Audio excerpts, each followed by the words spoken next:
Hey guys, today I'm going to show you some of the best strategies to have at Bears versus Babies.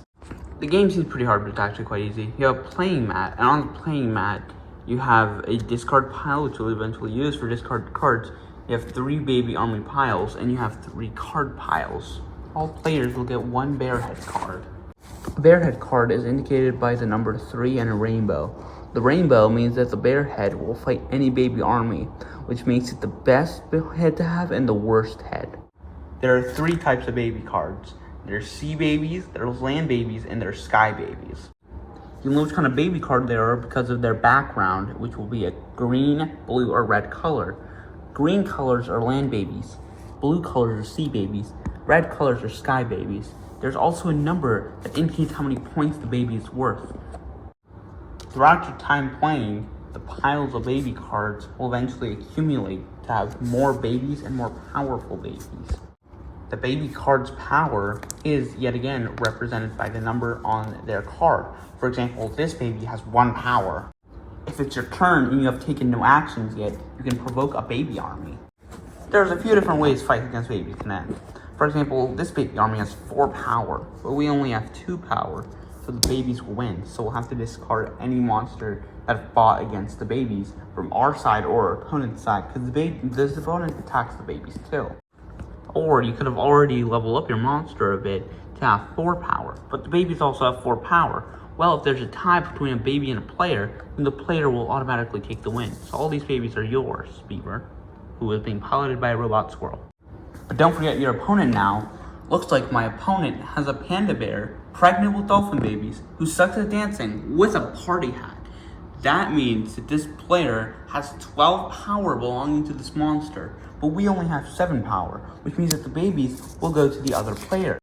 Now when a player collects babies, any monster that fought in that battle should be discarded, including the player who lost its monsters.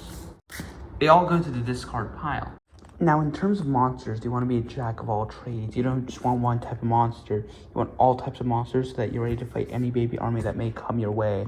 Now that we're done talking about some strategies to defeat the babies, let's move our focus to special cards.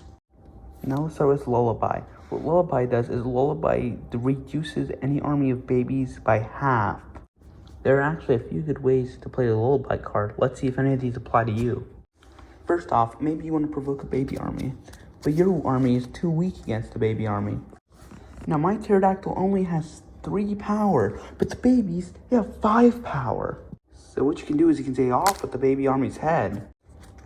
Now if there's an odd number of cards, you just discard whatever number is greater. For example, if there's 3 cards, you discard 2. Half the points, but would you rather that or no points and all your monsters discarded?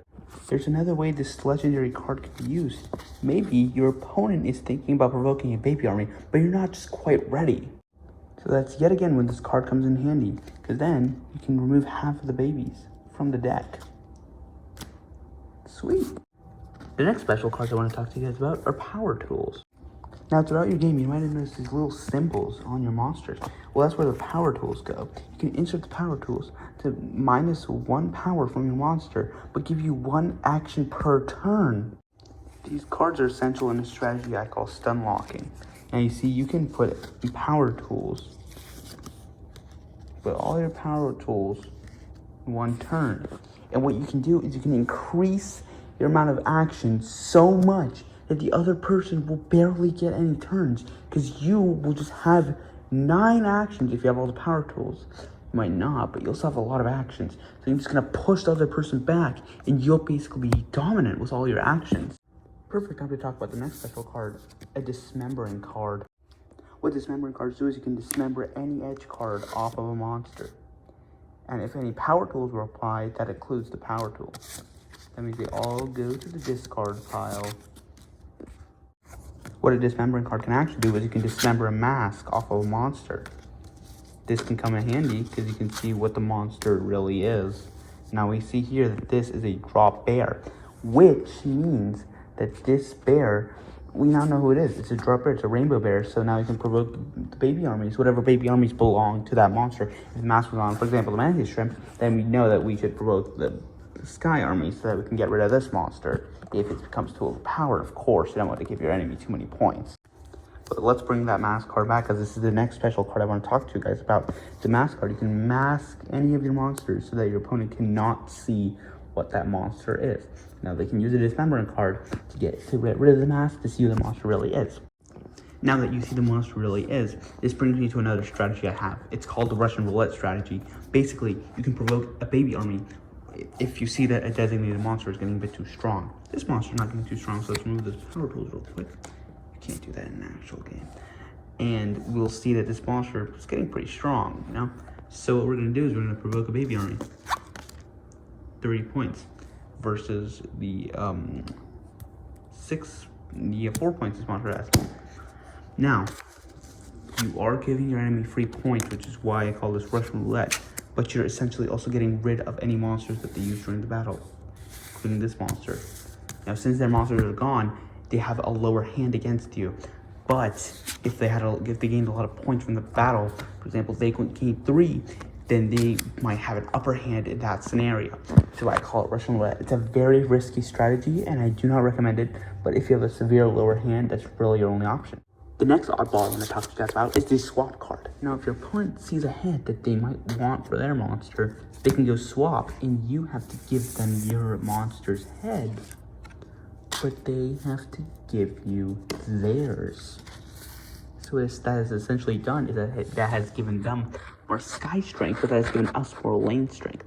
If you think that the trade is worth it and that you actually want the other person's head, for example, if it's a rainbow head, then go for it, absolutely. But just be warned that this card can either give you an upper hand or a lower hand, like most cards that are like this. The final special card is Wild Provoke.